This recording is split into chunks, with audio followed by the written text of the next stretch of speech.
Film की शुरुआत होती है एक सिटी से। हमें दिखाया जाता है एक डिटेक्टिव को जिसका नाम है सोमरसेट, एक ऐसा आदमी जिसके रिटायरमेंट के सिर्फ कुछ ही दिन दूर है, लेकिन उसकी आंखों में एक अजीब सी थकान है, जैसे उसने जिंदगी भर सिर्फ इंसानियत का सबसे गंदा चेहरा देखा हो। ये एक ऐसा शहर है जहां मर्डर, करप्शन और पाप रोजमर्रा के रूटीन होते जा रहे हैं, और सोमरसेट जानता है इस शहर को कोई नहीं बचा सकता। फिर हमें इंट्रोड्यूस कराया जाता है डेविड मिल्स से, एक यंग अग्रेसिव कोप जो अभी अभी अपनी वाइफ के साथ इस शहर में शिफ्ट हुआ है। उसका स्टाइल बिल्कुल सोमरसेट से ऑपोजिट है। जहां सोमरसेट क्लैम, कैलकुलेटिंग और मैच्योर है, वहीं दूसरी तरफ मिल्स इम्पल्सिव और गुस्से में डिसीजन लेने वाला। ये दोनों पहली बार एक मर्डर स्पॉट में मिलते हैं। मिल्स के अंदर एक जोश है कि वो सच्चाई ढूंढ लेगा, पर सोमरसेट उसकी एनर्जी को चिल्ली समझता है। ये कॉन्ट्रास्ट ही उन दोनों के बीच एक टेंशन क्रिएट करता है जो पूरी कहानी में ग्रो करेगा। पुलिस एक गंदे अंधेरे अपार्टमेंट को खोलती है। वहाँ एक ओबियस आदमी डाइनिंग टेबल पर डेड पड़ा है, प्लेटियन खाने और वोमिट से घिरा हुआ। सोमरसेट डिटेल्स को ऑब्जर्व करता है। फ्लोर पे लगाए टेप, खाना जबरदस्ती खिलाया गया। वो समझ जाता है कि ये कोई नॉर्मल मर्डर नहीं, ये केयरफुली प्लान टॉर्चर है। हर डिटेल पे उसकी नज़र होती है। दूसरी तरफ मिल्स इरिटेट है। उसे लगता है कि ये एक सिंपल केस है, किसी ने उसे खिला खिला कर मार दिया, लेकिन सोमरसेट के माइंड में पजल बनता जा रहा है, एक ऐसा पजल जिसका जवाब मिल्स सोच भी नहीं सकता। ऑटोप्सी में डॉक्टर्स कंफर्म करते हैं विक्टिम को खिला खिला कर पेट फाड़ने तक टॉर्चर किया गया। सोमरसेट को वहाँ एक और क्लू मिला था, फ्रिज के पीछे लिखा हुआ एक वर्ड, ग्लूटोनी। और तब सोमरसेट का दिमाग क्लिक करता है, ये किलर रैंडम नहीं है, ये सिस्टमैटिक है। ये अपनी किलिंग्स को किसी आइडियोलॉजी के अकॉर्डिंग प्लान कर रहा है। वो मिल्स से कहता है, ये शुरुआत है और तुम्हें समझना होगा, हम एक ऐसे इंसान के अगेंस्ट खड़े हैं जो अपने आप को इंसानियत का जज समझता है।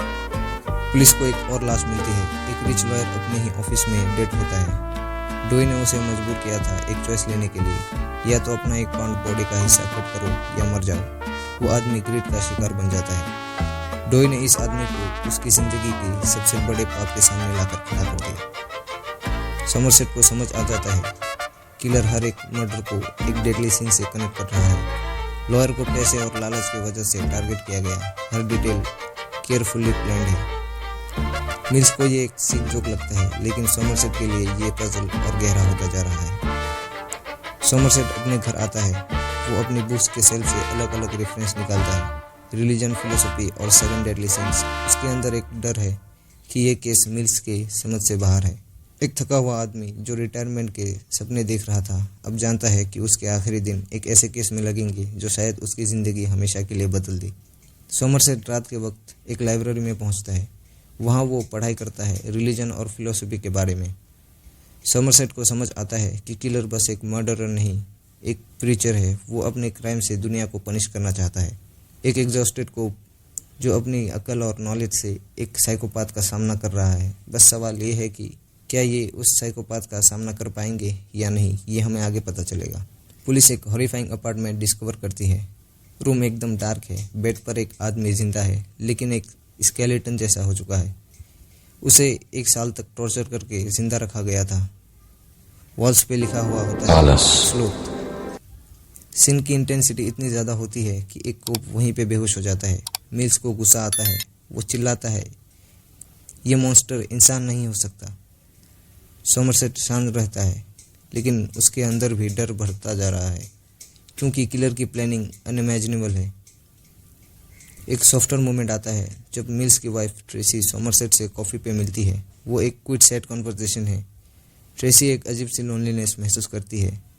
इस शहर में वो सोमरसेट को अपनी प्रेगनेंसी का सीक्रेट बताती है, पर मिल्स को अभी तक नहीं बताया।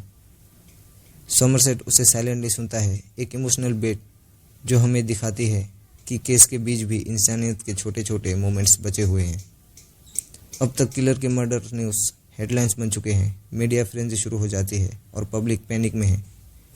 सोमरसेट को एक और क्लू मिलता है किलर के मेथड में। लाइब्रेरी रिकॉर्ड्स चेक करने के बाद पता चलता है कि किसी ने बार बार 7 डेडली सिंस, हेल और पनिशमेंट्स के वाली बुक्स इशू की है। दोनों डिटेक्टिव्स एक अपार्टमेंट में घुसते हैं और वो वहाँ जॉन डोई से आमने सामने टकरा जाते हैं। वो पहली बार किलर को देखते हैं। डोई बिना पैनिक के भाग जाता है, लेकिन उसके एस्केप होने का तरीका क्रीपी और कैलकुलेटेड होता है।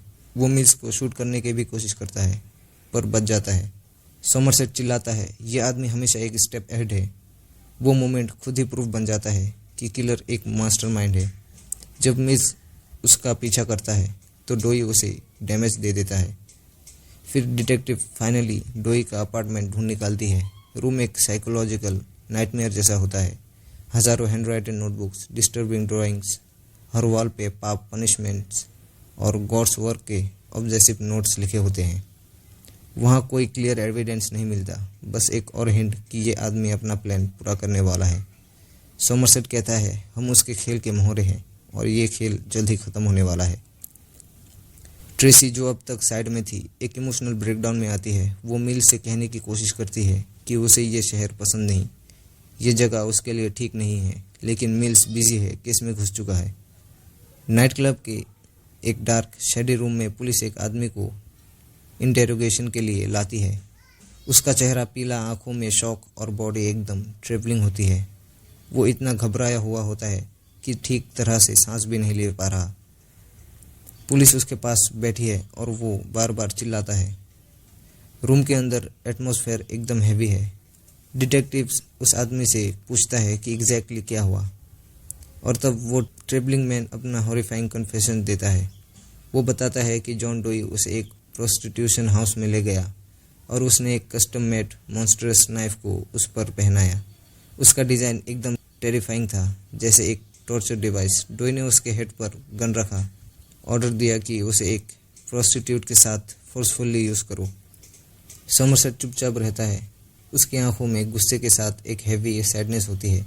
उसे रियलाइज़ होता है कि जॉन डोई ने सिर्फ मर्डर ही नहीं किया, उसने अपने विक्टिम्स के सिंस के अगेंस्ट एक ट्विस्ट थ्रेड बनाया है। हर सीन एक रिचुअल जैसा है। दोनों डिटेक्टिव्स में पहली बार इंटेंस आर्ग्यूमेंट होती है।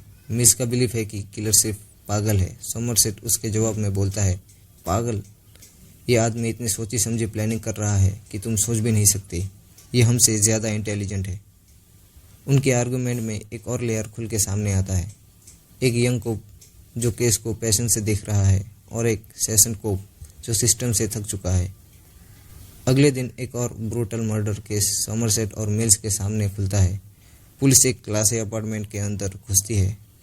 अपार्टमेंट एकदम स्टाइलिश और सोफिस्टिकेटेड है। सब कुछ शाइनी और एक्सपेंसिव, जैसे किसी हाई सोसाइटी लेडी का घर हो। बेड पर एक वुमेन का डेड बॉडी पड़ा होता है। उसके चेहरे पर एक हॉरिफाइंग चीज़ नोटिस होती है। उसकी नाक काट दी गई थी, ब्लड ड्राई हो चुका है, लेकिन उसके चेहरे का दर्द और डर अभी भी क्लियरली दिख रहा होता है। टेबल पर एक हैंडराइटेड नोट पड़ा मिलता है, जो जॉन डोई का सिग्नेचर होता है। नोट में लिखा होता है कि उसने उस लेडी के सामने 2 चॉइस रखी थी। अपना फेस बचाने के लिए स्लीपिंग पिल्स खाकर अपनी लाइफ ख़त्म कर लो, या फिर सरवाइव करो लेकिन अपने डिसफिगर चेहरे के साथ जिंदा रहो, अपनी सो कॉल्ड ब्यूटी के बिना। और उस वुमेन ने चूज़ किया सुसाइड, क्योंकि उसकी पूरी ज़िंदगी प्राइड पर बेस्ड थी, अपने लुक्स और ब्यूटी पर। सोमरसेट रूम को केयरफुली एनालाइज करता है। वो कहता है कि कमरे में एक्सपेंसिव परफ्यूम्स, ड्रेसेस लगे हुए हैं। ये क्लियर हो जाता है कि वो वुमेन अपने लुक्स को लेकर ऑब्सेस थी। उसके लिए ज़िंदगी का मतलब था बस ब्यूटीफुल दिखना, क्लासी लगना और अपनी ब्यूटी को मेंटेन रखना। मिल्स थोड़ा फ्रस्ट्रेशन के साथ रिएक्ट करता है, क्योंकि ये मर्डर भी एक साइकोलॉजिकल टॉर्चर से ज़्यादा लग रहा था। यहाँ जॉन डोई ने डायरेक्टली मारने के बजाय विक्टिम को अपनी ही ऑब्सेशन के खिलाफ खड़ा करके उसे खुद अपना डिसीजन लेना पड़ा। ये सीन प्राइड को रिप्रेजेंट करता है, अपनी ब्यूटी पर इतना गर्व कि उसके बिना ज़िंदगी का कोई मतलब ही नहीं बचा। जॉन डोई ने प्रोवोक किया कि उसका विक्टिम अपनी सो कॉल्ड ब्यूटी के लिए अपनी लाइफ को सेक्रीफाइस करेगा। इसके बाद सीन शिफ्ट होता है। सडनली पुलिस स्टेशन में एक आदमी ब्लड स्टेन कपड़े में एंटर करता है। वो चिल्लाता है, हे डिटेक्टिव्स, और शॉकिंगली वो खुद जॉन डोई होता है। सब पुलिस ऑफिसर स्टन रह जाते हैं। डोई क्लेमली अपने हाथ ऊपर उठाता है और कहता है, आई एम डन। मिल्स गुस्से में उस पर चिल्लाता है, पर सोमरसेट उसे कंट्रोल करता है। डोई के हाथों पे ब्लड होता है, पर किसका, ये हमें आगे पता चलेगा। फिर जॉन डोई के लॉयर आते हैं और एक शॉकिंग बात कहते हैं। डोई पूरा कन्फेस करेगा, लेकिन सिर्फ एक शर्त पर। उसे मिल्स और सोमरसेट के साथ पर्सनली एक ट्रिप पर जाना होगा, जहां वो उन्हें अपना लास्ट विक्टिम्स दिखाएगा। सोमरसेट समझ जाता है कि ये एक ट्रैप है, पर मिल्स इंसिस्ट करता है, we have to finish this. यही डिसीजन सब कुछ बदल देता है। अब वो तीनों डोई, मिल्स और सॉमरसेट कार में एक डिजर्ट की तरफ निकलते हैं। रोड पे डोई क्लेमली बात करता है। वो कहता है, लोग मुझे जज करते हैं पर मैं सिर्फ उनके पाप को उनके सामने लाता हूँ। मैं बस एक मैसेंजर हूँ। मिल्स उसे कंटिन्यूसली इंसल्ट करता है पर डोई डिस्टर्ब नहीं होता। सॉमरसेट साइलेंटली ऑब्जर्व करता है। उसे लगता है कि अभी कुछ अनइमेजिनेबल होने वाला है। तीनों डिजर्ट के बीच रुकते हैं। ऊपर हेलीकॉप्टर से इन्वेस्टिगेशन टीम नज़र रखे हुए हैं। डोई बोलता है, थोड़ा रुकना होगा, मेरा काम अभी कंप्लीट होने वाला है। उसके कुछ ही देर बाद एक डिलीवरी वैन डिजर्ट में आती है। ड्राइवर एक कार्डबोर्ड बॉक्स ले आता है और सॉमरसेट को देता है। ड्राइवर कंफ्यूज होता है, उसे पता ही नहीं क्या हो रहा है। सॉमरसेट ड्राइवर को चले जाने को कहता है। सॉमरसेट बॉक्स खोलता है और जैसे ही अंदर देखता है तो उसकी आंखें फटी की फटी रह जाती है, क्योंकि उस बॉक्स में और कुछ नहीं बल्कि ट्रेसी का कटा हुआ सर होता है। सॉमरसेट तुरंत रेडियो पे कॉल करके कहता है, मिल्स को मत बताओ, उसे कंट्रोल में रखो। डोई क्लेमली बोलता है मिल्स को कि मैंने ट्रेसी को मार दिया, तुम्हारी वाइफ प्रेग्नेंट थी। मिल्स ये सुन के शॉक हो जाता है। डोई उसे प्रोवोक करता है, तुम्हें मेरा काम कंप्लीट करना है, तुम मुझे मारोगे और साइकिल कंप्लीट हो जाएगा। मिल्स कंट्रोल खोने लगता है। सॉमरसेट चीखता है, मत कर, अगर गोली चलाई तो वो जीत जाएगा। लेकिन मिल्स गोली चला देता है और जॉन डोई वहीं फिनिश्ड हो जाता है। फिर पुलिस मिल्स को ले जाती है। सॉमरसेट कहता है, मैं ड्यूटी पे रहूँगा और कहानी यही ख़त्म होती है। तो दोस्तों, कैसी लगी आज की ये ब्रेकडाउन कमेंट में ज़रूर बताना और ऐसे ही थ्रिलिंग और इंटरेस्टिंग मूवीज़ के लिए सब्सक्राइब करना मत भूलना।